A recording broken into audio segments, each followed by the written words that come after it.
dislexia y no al contrario. No es que Mario no leyese porque tenía un bloqueo emocional, sino Mario tenía un bloqueo emocional porque no leía. Y de hecho, yo esto no lo vi porque yo en aquel momento no sabía nada sobre la dislexia. O sea, era una madre que tenía un niño que llega a primero de primaria, ¿no? Que es cuando se introduce la lectura, y de repente ese niño que era normal, lo digo así, no estoy, o sea, soy madre de un niño disléxico, o sea que no me malinterpretéis. Y de repente en primero de primaria, Mario empieza a salir del colegio en el mes de noviembre, o sea, empezamos en septiembre, en el mes de noviembre comienza a salir del colegio preguntándome: mamá, ¿qué tengo que hacer para no volver al colegio? O sea, mamá, ¿qué tengo que hacer para no ir al colegio? Entonces yo pensé, bueno, ¿qué le pasa a este, no? Bueno, pues lo que le pasaba lo supimos pues casi 6 años más tarde, ¿no? Y es que, y podéis decir, ¿y tú no te diste cuenta de que Mario leía muy mal? Sí, yo me daba cuenta. Yo siempre he dicho, los mejores cuentos que han entrado en mi familia, en mi casa, se los hemos comprado a Mario. Y siempre hemos tenido muchos cuentos y muchos libros, pero los mejores, los más grandes, los más pequeños, los más artísticos, los que tenían más sonidos, los que llevaban un CD, todos esos libros eran los que comprábamos a Mario para a ver si así conseguíamos, ¿no? Pero siempre tuvimos ese lastre de Mario tiene un bloqueo emocional. Y en defensa de los profesionales del colegio y de los psicólogos, porque íbamos a muchos sitios, no os penséis, en defensa diré que en mi familia hubo realmente un problema, ¿no? El padre de mis hijos tuvo un accidente muy grave, y entonces eso fue lo que nos despistó a todos, porque ese bloqueo emocional nos lo creímos. ¿Qué ocurre? Que cuando Mario ya está en quinto, Mario era muy buen chico, era muy buen niño, y además era muy inteligente, entonces él iba trampeando, pero con mucho sufrimiento. Pero yo, ¿qué pasó? Que llegamos a quinto grado, a quinto de primaria, y yo digo, a ver, que este niño nos está haciendo caso porque es un buen chico, pero como entra en la adolescencia con esta frustración encima, a ver dónde se nos coloca, ¿no? O sea, porque lo que puede pasar es que no tiene dónde agarrarse, ¿no? Su autoestima está por los suelos, y bueno, pues llega la adolescencia con todas las hormonas revueltas. Esto era año 2009. 2009 quiere decir que estábamos, al menos en Cataluña, estábamos con el 1 por 1. No sé esto si fue en todas partes, no lo sé.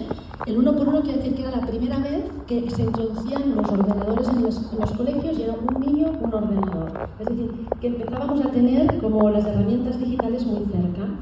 Luego estábamos en el 2009, y esto es pues, principios del siglo XXI, y un nuevo paradigma de trabajo, que es la neuroplasticidad. O sea, de repente empieza a salir que el cerebro es mucho más flexible, mucho más maleable de lo que nunca antes habíamos pensado.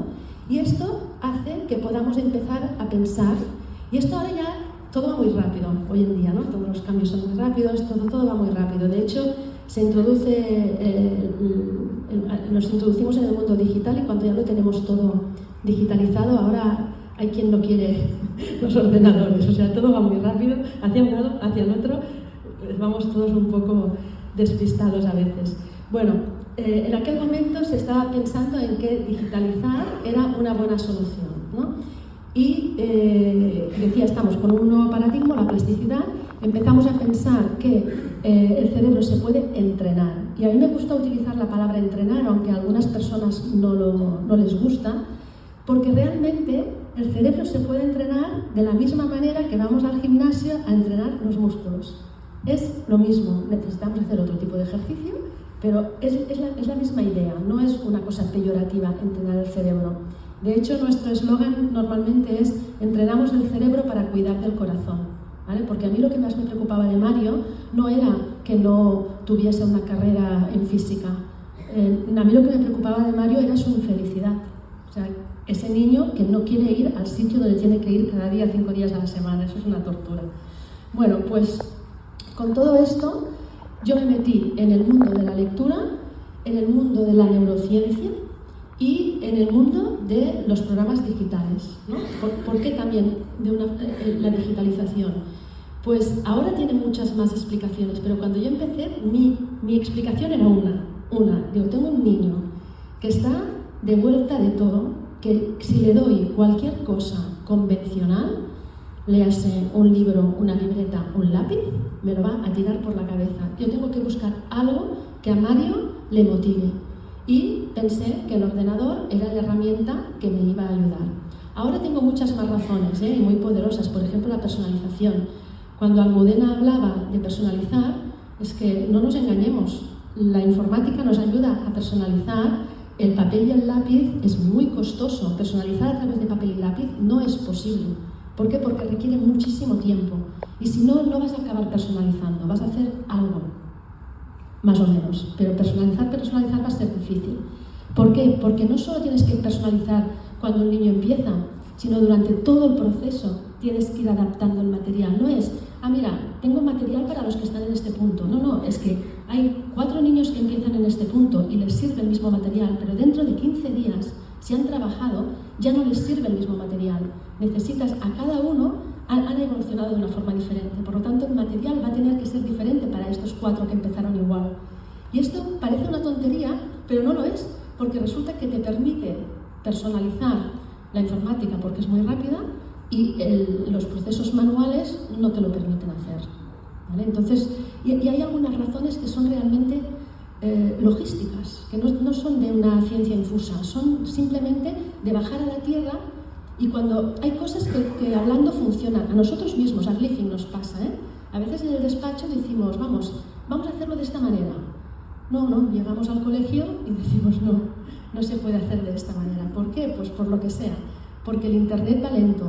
¿Por qué? Porque no hay suficientes maestras de refuerzo. ¿Por qué? Porque tienes una clase donde se hablan, tienes 30 niños y 23 lenguas diferentes. ¿No? Luego todo el mundo acaba hablando lo mismo, pero cuando son muy pequeños tú tienes 23 idiomas maternos diferentes en la misma aula. O sea, la realidad se ha complejizado mucho y tenemos que estar a la altura, ¿no? Esta diversidad es cada vez más diversa. Bueno, metiéndome en todo esto, descubrí cosas que otra gente ya sabía antes que yo. O sea, yo lo descubrí porque leía a gente que ya estaba trabajando en esto, que son muy fáciles, ¿no? O sea, la lectura es la herramienta principal del aprendizaje. Esto lo sabemos los que tenemos a disléxicos en casa, porque vemos cómo nos cuesta todo el aprendizaje cuando la lectura no está bien asentada. Que no es un aprendizaje natural. Esto nos explica por qué tenemos un hijo disléxico, ¿no? O sea, hay una configuración cerebral diferente, pero es que además, como no es un aprendizaje natural, es costoso para todos los cerebros. Luego hay unos cerebros que todavía les cuesta más, los de los disléxicos, por ejemplo. Pero tenemos una explicación científica que nos dice qué está pasando, ¿no? Tú no eres un bicho raro, tú tienes una configuración cerebral diferente que te va a ir mejor para otras cosas, pero para leer te va peor. Que esta lectura deficiente puede explicar el 60% de fracaso escolar, y aquí ya no metemos solo a los disléxicos, metemos a todos los niños y niñas que por lo que sea llegan a cuarto de primaria y no están leyendo correctamente. Y no solo hay disléxicos, hay un montón de niños que no son disléxicos, pero que están ahí dentro y que se comportan como disléxicos en sus resultados de lectura. Y luego una frase que una compañera argentina, Florencia Salvarezza, que algunos ya la conocéis porque ha estado también en algún congreso vuestro, me gusta esta frase porque es muy sencilla, pero es muy verdad y a veces no la tenemos en cuenta. Ahora todo el mundo está muy preocupado por la comprensión. Los niños no comprenden, los niños no comprenden, los niños no comprenden. Bueno, yo creo que no es tan verdad que los niños no comprendan. Creo que a veces tenemos maneras de medir es muy difícil medir la comprensión. Entonces, no creo que sea tan verdad, pero bueno, quizás sí, que hemos empeorado en eso, pero ella dice que la comprensión no es una cosa aislada, es el acto de saber leer. Es decir, si tú no estás comprendiendo, es que tú no sabes leer. Entonces, cualquier niño que no comprenda, sea disléxico o no, tenemos que atacar en enseñarle a leer. Y enseñar a leer tiene dos partes, ¿no? La parte mecánica y luego la parte de comprensión. Y las dos son iguales de importantes. Evidentemente es mejor comprender, pero es que si no trabajas la mecánica es muy difícil abrir las puertas de la comprensión. Lo tenemos más difícil y sí que realmente aquí las pantallas tienen que ver, pero no las pantallas para mí, no las pantallas que te dan un trabajo personalizado y educativo, sino las pantallas en general. Es decir, las pantallas son adictivas, pero el otro día me daban un ejemplo, ¿no? El Word no es adictivo, O sea, nadie es adicto al Word o al Excel. O sea, y hace años que tenemos Word y Excel. Nadie está colgado del Word y del Excel. Nadie va al psiquiatra diciendo, me he colgado con el Word. Vale. Con programas como Glyphing y como otros que hay, ¿no? Y que hoy se presentarán, los niños no se cuelgan con eso. A los niños les facilitamos el camino, como el Word nos facilita el camino a nosotros, pero no se van a colgar de estos programas, ¿vale? Pero tenemos realmente un mundo a nosotros mismos. O sea, yo creo que hablamos de los niños, pero el otro día en una conferencia para padres de un colegio que hace 10 años que utiliza Glyphing, y nunca me habían llamado para hablar con los padres, porque ya lo hacían ellos. Y me llaman para decirme, mira, quiero que expliques el método que nosotros utilizamos y tal, y que hables de las pantallas, porque empezamos a tener personas que no quieren pantallas, ¿no? Y bueno, hacemos la charla, fue súper bien, y un padre muy valiente me dijo, delante de todo el mundo, me dijo, ¿cómo puedo yo regular a mi hijo cuando yo soy adicto al móvil? Y yo le digo, sí, pues empieza por intentar regular tu uso del móvil. Y ahí estamos prácticamente todos, ¿no? Que estamos siempre con el móvil. Pues bueno, a lo mejor hay que buscar horas de no toco el móvil, ¿no? Bueno, todo esto, todos estos estímulos que nos rodean a nosotros, rodean a los niños. ¿Y por qué estos estímulos son tan potentes? Porque son fáciles para nuestro cerebro. ¿Por qué la lectura no es tan potente? Porque es costosa para nuestro cerebro. ¿Quién está enganchado a la literatura? ¿Quién está enganchado a los libros? Normalmente las personas que leemos muy rápido. Porque cuando leemos muy rápido es que a nuestro cerebro no le cuesta leer. Entonces los que leemos muy rápido, ¿y por qué leemos muy rápido los que leemos muy rápido? Porque hemos leído mucho. Y porque no somos disléxicos. Yo no soy disléxica, es el padre de mis hijos, culpa suya. Me va súper bien poderle echarle la culpa a otro. Yo tengo una anécdota con esto, y es que cuando nos conocimos él leía poco, y como yo leía mucho, él empezó a leer más, ¿no? Entonces yo siempre me voy a la cama con un libro. Bueno, pues estábamos leyendo y él me preguntaba muchas veces, yo no sabía nada de la dislexia, nada. Él me preguntaba, ¿ya pasas página? Y yo decía sí, y seguía leyendo. Al cabo de un rato, ¿vuelves a pasar página? Yo no me fijaba cuando él pasaba páginas, yo iba leyendo. Y un día me pregunta, ¿pero tú te lo lees todo? Y yo, sí. Y cuando ya me lo había preguntado muchas veces, yo un día le dije, pero a ver, ¿tú te crees que yo me pongo en la cama con un libro y hago ver que leo? Claro, yo lo entendí cuando diagnosticaron a Mario, y él también.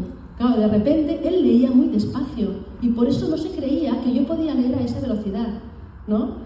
Hay gente que lee más rápido que yo, o sea, no estoy aquí arriba, estoy, bueno, una media alta, pero una media alta porque he leído mucho durante mi vida, ¿no?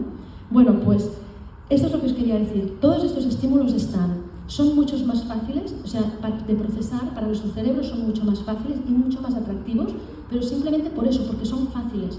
Y el cerebro busca siempre el camino más corto para llegar donde sea, que es una conducta muy inteligente, buscar el camino más fácil y más corto.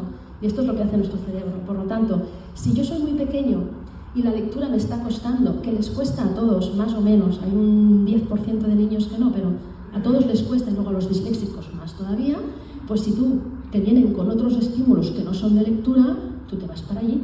Y entonces es cuando a mí no me gusta leer. A mí no me gusta leer porque yo leo despacio y por lo tanto la literatura no tiene ritmo, y como no tiene ritmo me aburro, y además como no tengo ritmo no memorizo todo lo que estoy leyendo, llego al final y no me acuerdo, tengo problemas de comprensión. Quizás no tengo problemas de comprensión si cuando me hablan entiendo, pero tengo problemas de comprensión cuando leo, pues seguramente tu procesador del código escrito es demasiado lento, eso te bloquea memoria de trabajo, no te acuerdas de lo que has leído, ergo no has entendido. Bueno, pues esto es un círculo vicioso, y como cada vez tenemos más competencia de estimular, pues tenemos que ser también más listos y decir, mira, con el libro no lo vas a hacer, pero con esta cosa que yo te preparo a tu medida y con una gráfica más o menos atractiva y que no engancha, vas a poder leer, ¿vale? Bueno, esto es lo que os decía, en lectura, como en muchos otros aspectos, podemos poner a la población en una curva normal, ¿no? Se llama curva normal, la campana de Gauss, porque aquí se dibuja la normalidad. ¿Dónde está la normalidad? Y vuelve a ser una normalidad en términos científicos, no es colgarle un San Benito a nadie. Pues la mayoría estamos siempre en el medio, en la zona azul. Es donde está la montaña alta porque es donde hay más sujetos, donde hay más individuos. ¿Qué tienes a la derecha? Ese 5% de los niños que aprenden a leer solos. Yo tengo 3 hijos, mi hija Julia está en este 5%, o sea, es una niña que a los 4 años aprende a leer sola. Luego llega Jan, que está allí en la montañita azul. Es un niño que no tiene problemas de lectura, pero que como hay todos esos estímulos, él prefiere todos esos estímulos que leer. Por lo tanto, yo tengo que estar detrás de Jan para que Jan lea, sin que sea disléxico, pero yo tengo que estar detrás de Jan. Y luego llega Mario, que está en el 10% de la cola de la izquierda porque tiene dislexia y este no lee, pues no lee. Llegamos a primero y no lee y vamos leyendo, pero muy mal. Y luego he puesto este 20% porque hay casi entre un 20 o un 30% de niños que no tienen dislexia, pero que necesitan realmente, que me ha gustado que Almudena ha dicho, esta atención a la diversidad es para todos, porque realmente uno puede no ser disléxico, pero necesitar un empujón para leer, para afianzar la lectura. ¿Por qué? Porque en cuarto, la lectura tiene que ser una herramienta para poder trabajar bien en el mundo académico, y si no la tienes afianzada, lo vas a tener muy difícil. Por lo tanto, no hace falta que seas disléxico. Si hay que ayudarte en lectura, hay que ayudarte en lectura. ¿Qué es lo que ocurre? Que si eres disléxico vas a tener que trabajar más tiempo y a lo mejor no llegarás nunca, probablemente no llegarás nunca en lectura al nivel de tus compañeros. Bueno, esto ya lo he dicho, la neurociencia nos enseña que el cerebro es plástico y un entrenamiento lector lo que hace es que nos permite aplicar los avances de la neurociencia y de la informática a favor de alcanzar la mejor lectura de que tú seas capaz, donde tú seas capaz de llegar. Y yo, a mí me gusta resumir porque, bueno, más que resumir, me gusta englobar. ¿Por qué? Porque si no ponemos puntos, hay mundos que son muy vastos, ¿no? Y te puedes perder, o puedes pensar, es que esto es tan, que no sé ni por dónde empezar, pero cuando tú sintetizas dices, no, mira, hay cosas que las tenemos claras, pues vamos a trabajar. Sabemos que el cerebro es muy complejo y el aprendizaje, la enseñanza es muy compleja, pero hay cosas que las sabemos. Pues vale, vamos con eso que sí que sabemos. Y sabemos que hay estos 5 puntos que hay que trabajar en lectura. Uno es la descodificación, explicitar el código. O sea, Julia aprende a leer sola. El 95% de los niños no aprenden a leer solos. Necesitan una instrucción explícita y no solo los disléxicos, todos, ¿vale?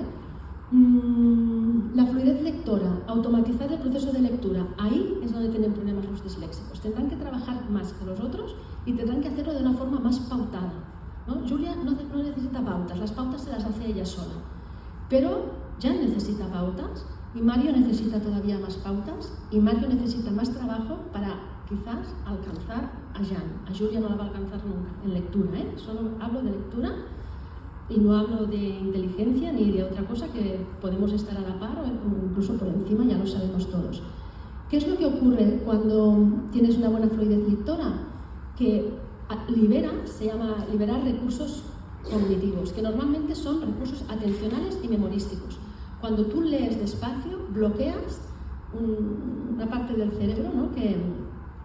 que es la memoria de trabajo, la memoria operativa, que es la parte del cerebro que tenemos absolutamente siempre trabajando. Mientras estamos atendiendo, siempre está trabajando.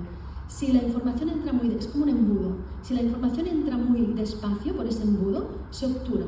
Y entonces tú dejas de poder aplicar atención y memoria a lo que estás haciendo.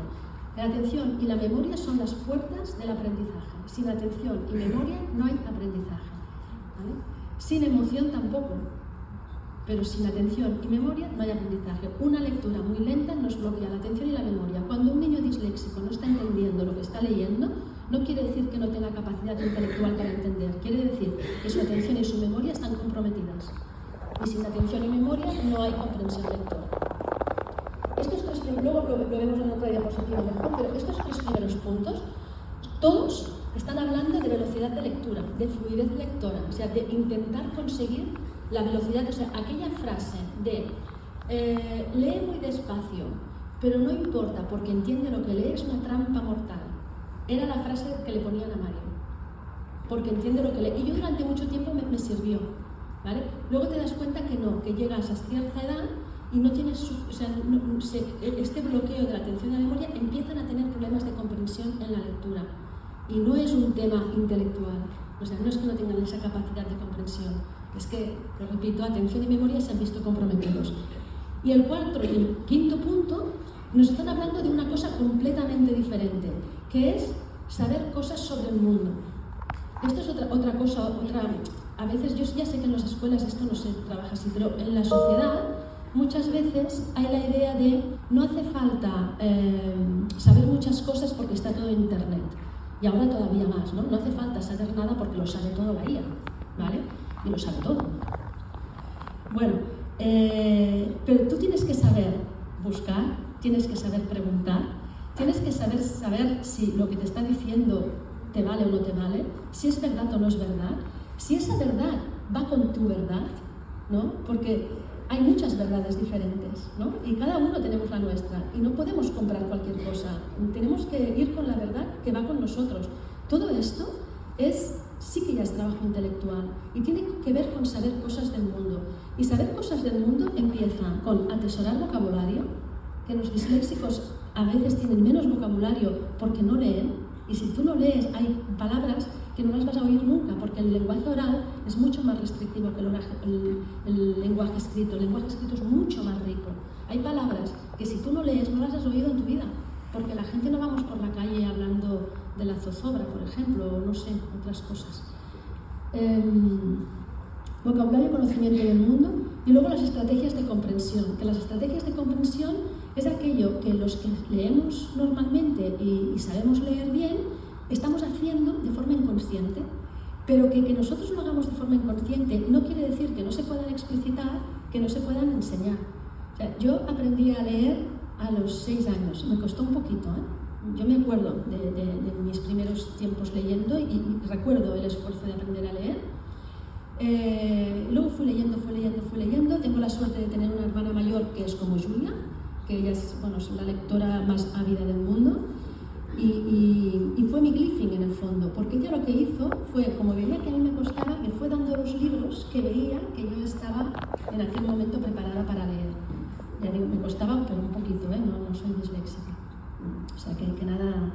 Pero bueno, lo que quería decir es que esas estrategias de comprensión son cosas que cuando ya hemos leído mucho las hacemos de forma implícita y no nos damos cuenta, pero que se pueden enseñar. Y os decía esto de mi proceso de la lectura, y yo recuerdo cuando llegué al COU, ¿no? al curso preuniversitario, ¿no? Que el COU de antes, que yo volví a aprender a leer. ¿Por qué? Porque tuve un profesor de literatura fantástico, que nos hacía leer los libros. ¿Y qué hacíamos? Hacíamos comentarios de texto.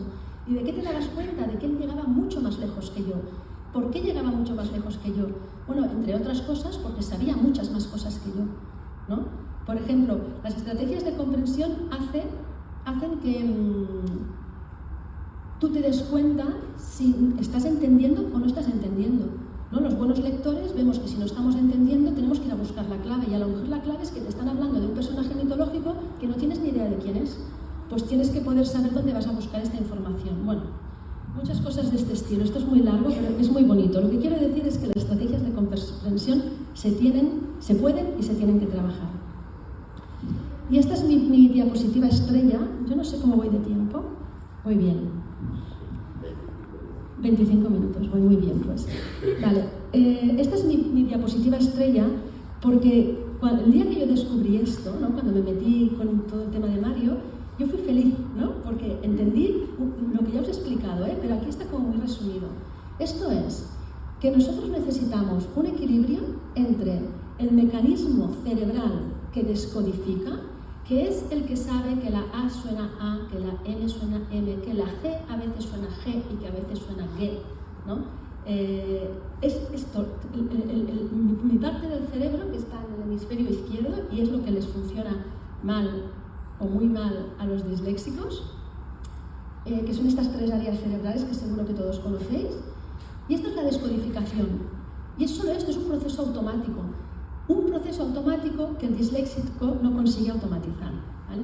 ¿Qué es lo que ocurre Cuando en el cerebro convertimos un proceso en automático, pues que liberamos esos recursos cognitivos de los que hablábamos antes. Si yo aprendo, a conducir, todos hemos aprendido a conducir con marchas, ¿no? La primera vez tienes que mirar el cambio de marchas, o incluso tienes que parar el coche para cambiar de marcha, ¿no? Cuando tú ya sabes conducir, la mano va sola, ¿vale? Has automatizado el proceso. Pues esa automatización de proceso hace que tú puedas seguir conduciendo aunque estés cambiando de marcha. Pues esto es en la lectura. Leer rápido significa haber automatizado el proceso. Automatizar el proceso es lo que hace que tus recursos cognitivos, atención y memoria sobre todo, estén ¿dónde? En la otra parte del proceso, en el de la comprensión. Que es un proceso que nunca va a ser automático, la comprensión no es automática y por lo tanto siempre va a necesitar recursos atencionales y memorísticos. ¿Vale? Si tú los tienes en la descodificación porque no lo has conseguido automatizar, y si tú lees muy despacio significa que no lo has automatizado, pues estos recursos están comprometidos, lo que decíamos antes. Aquí no lo he puesto, pero sí que el proceso de descodificación es un proceso que no tiene nada que ver con la inteligencia, por eso tú puedes leer muy mal y ser muy inteligente, porque leer despacio y mal, a trompicones, no tiene nada que ver con la inteligencia. Pero en cambio la comprensión sí, que es una tarea, se llama una tarea de alto nivel, que significa que es una tarea que necesitas intelecto. Y en este intelecto es donde tienes que atesorar todo ese conocimiento, palabras, vocabulario, la construcción de las frases, las estrategias que hemos ido diciendo, ¿no? Para poder comprender lo que estás leyendo. Aparte de tener atención y memoria, que son estos recursos. Antes habíamos puesto los números 1, 2, 3, 4, 5, el número 1, 2 y 3 ya lo tienes, ¿no? Solo con la fluidez lectora. Por lo tanto, adquirir velocidad en la lectura es importante. Esto es muy importante. Y lo subrayo porque es antiintuitivo, porque es normal que alguien te diga, no importa que lea despacio porque lo entiende todo.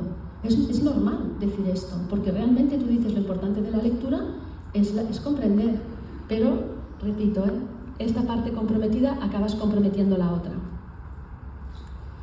Y luego tenemos los otros dos puntos, ¿no? Este conocimiento del mundo, este vocabulario, al final nosotros hacemos con el hemisferio izquierdo, tenemos esta mecánica lectora, ¿no? Luego en todo el cerebro tenemos casillas, ¿no? Tenemos como estantes donde vamos colocando los conceptos. Y tenemos diferentes maneras de ordenar los conceptos. Es muy divertido, es una parte muy, muy bonita se han hecho muchos estudios y se sabe cómo está más o menos colocado el vocabulario, las palabras en el cerebro, y es muy divertido porque están muy clasificadas, muy bien clasificadas. Bueno, entender es poder conectar todos estos puntos. Por ejemplo, yo leo una palabra, ¿no? Esa palabra es nueva, pero sé que está dentro de un campo semántico. Pues de repente en mi cerebro se disparan todos esos conceptos que rodean este campo semántico. Esto es lo que hace que a veces, sin entender una palabra, uniendo puntos, acabamos entendiéndola, sacamos una conclusión. Para sacar esta conclusión tenemos que tener puntos que unir. Todos estos puntos van alimentando los unos a los otros. Y esto está en todo nuestro cerebro, es todo este vocabulario que vamos atesorando, ¿no?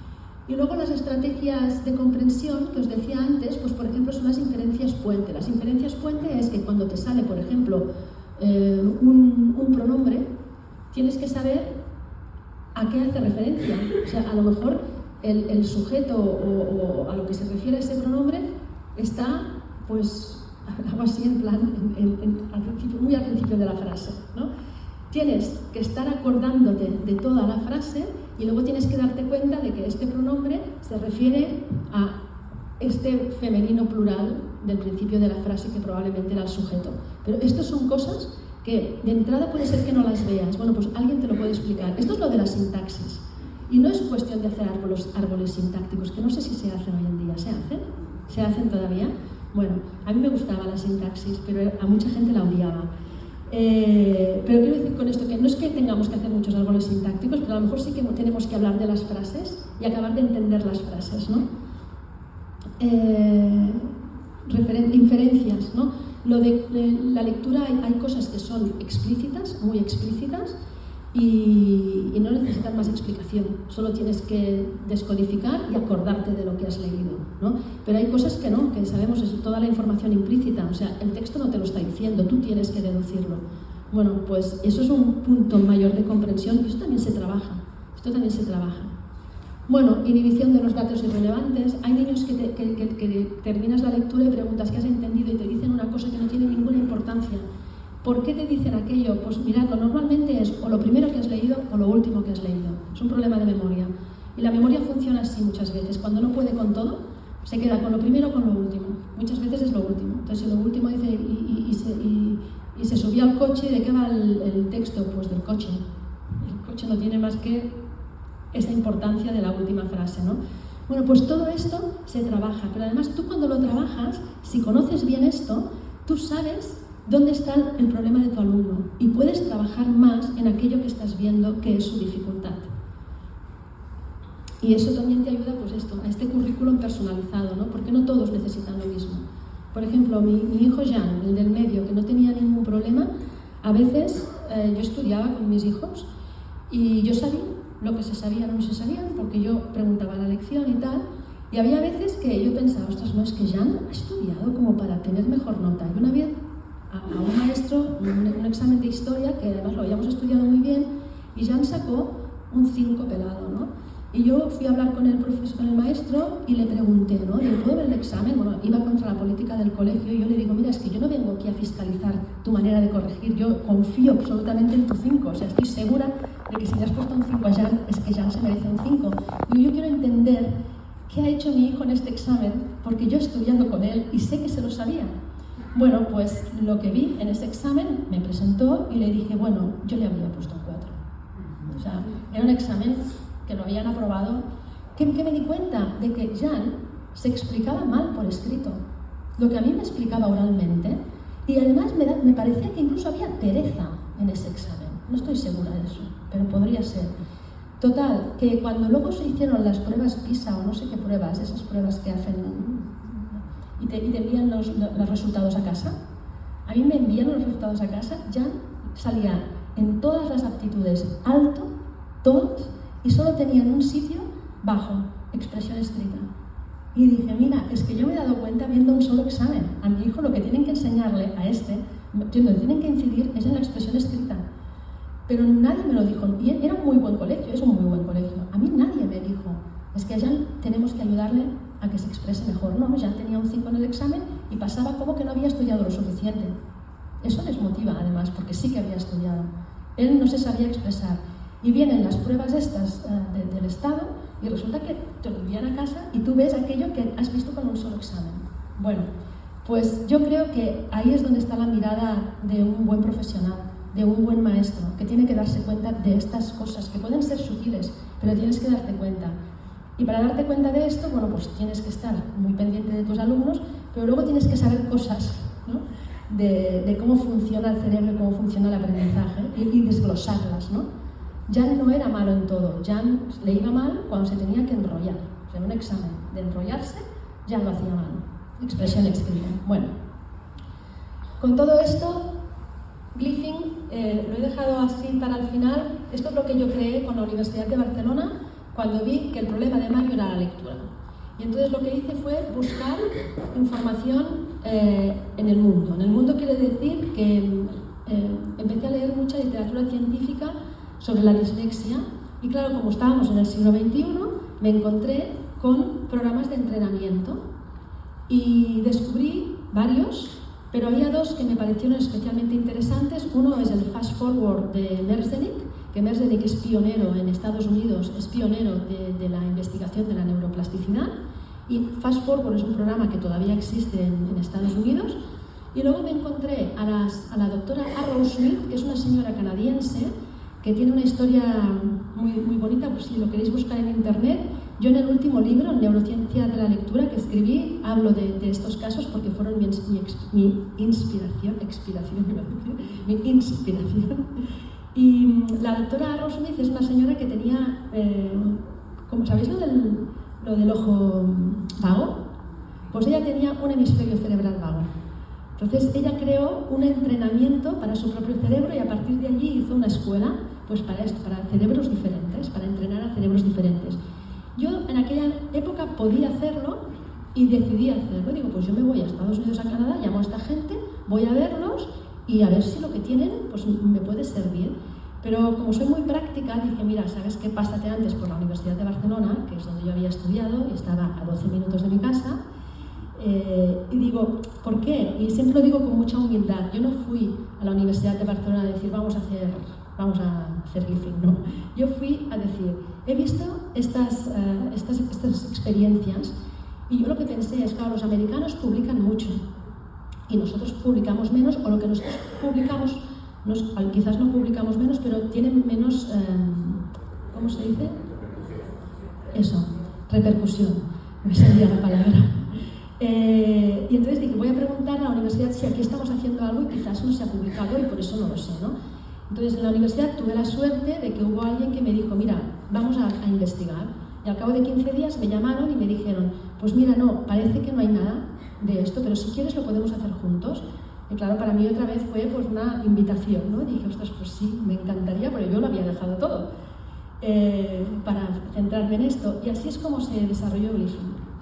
Y lo que hicimos fue personalizado, adaptado y gradual, o sea, a tu medida, siempre, durante todo el proceso, con un formato lúdico e intensivo. Intensivo quiere decir, esto funciona si trabajas, o sea, es como lo de ir al gimnasio, es que yo pago la cuota del gimnasio y no musculo, bueno, no sé si vas lo suficiente al gimnasio, o sea, si no vas lo suficiente, pues aquí es lo mismo, hay que trabajar. O sea, no es una solución mágica, es una manera de trabajar. Esto nos trae problemas, porque hay gente que no quiere trabajar. O sea, ahora estamos contra los ordenadores y no un niño, pero hasta ahora a mí me han estado pidiendo siempre que el niño pudiese trabajar solo. Y yo me he pasado años explicando, a ver, tienen 6 años, 7 años, están aprendiendo a leer, que es lo más importante que van a hacer para tener una buena escolaridad. ¿Quieres dejar al niño solo con la máquina?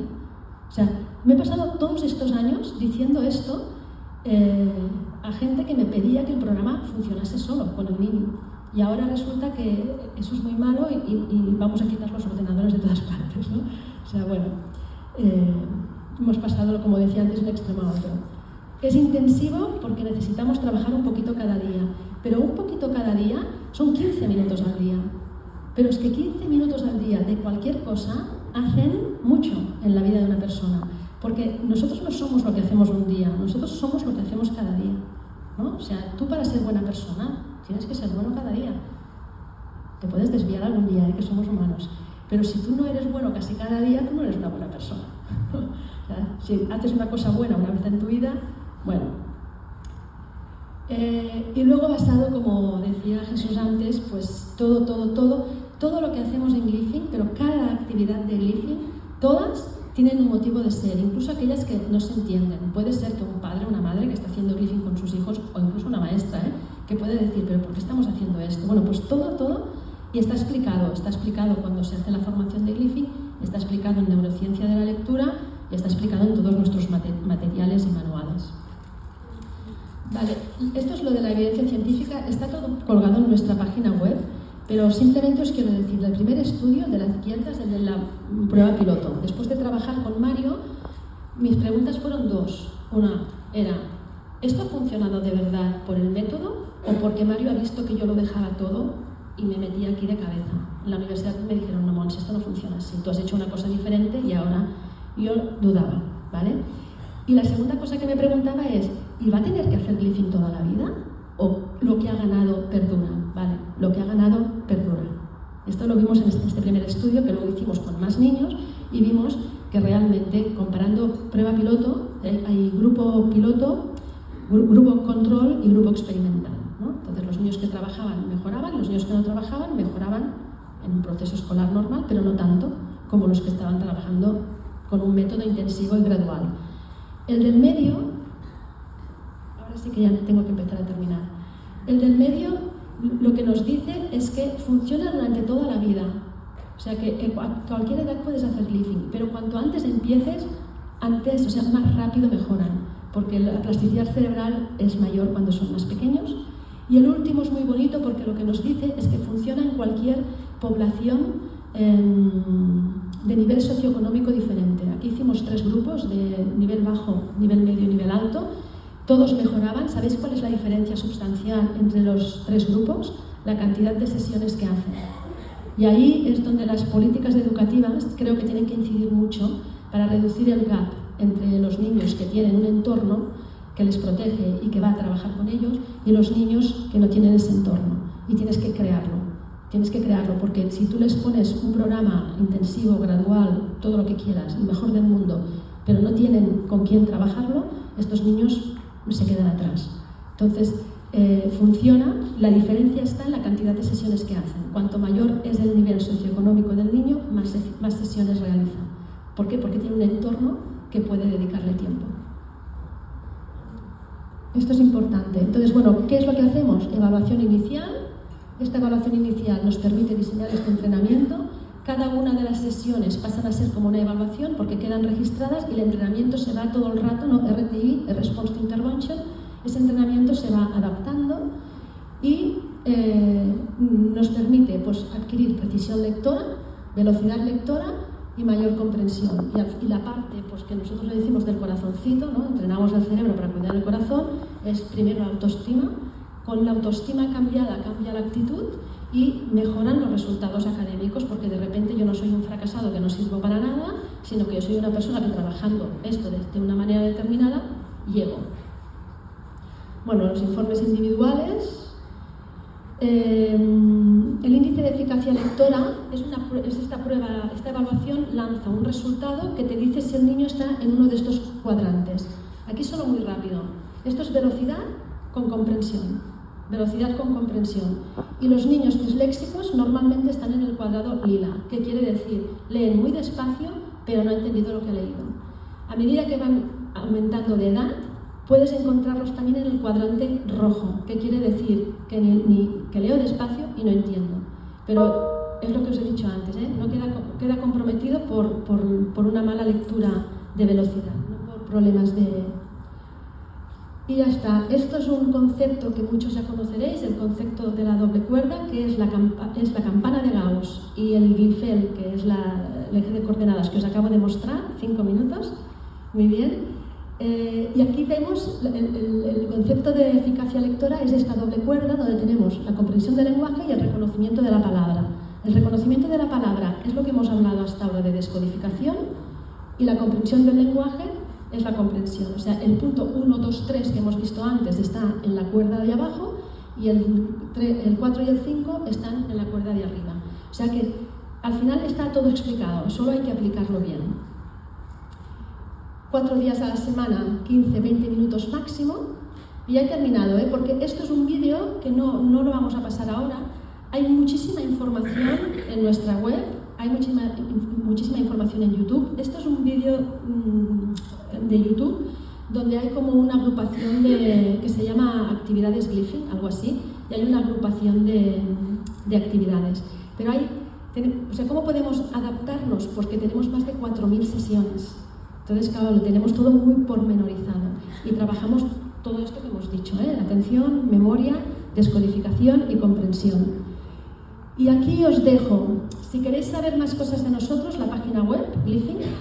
Si queréis hacer un test de lectura rápido a alguien, es este QR, que es el lecturómetro.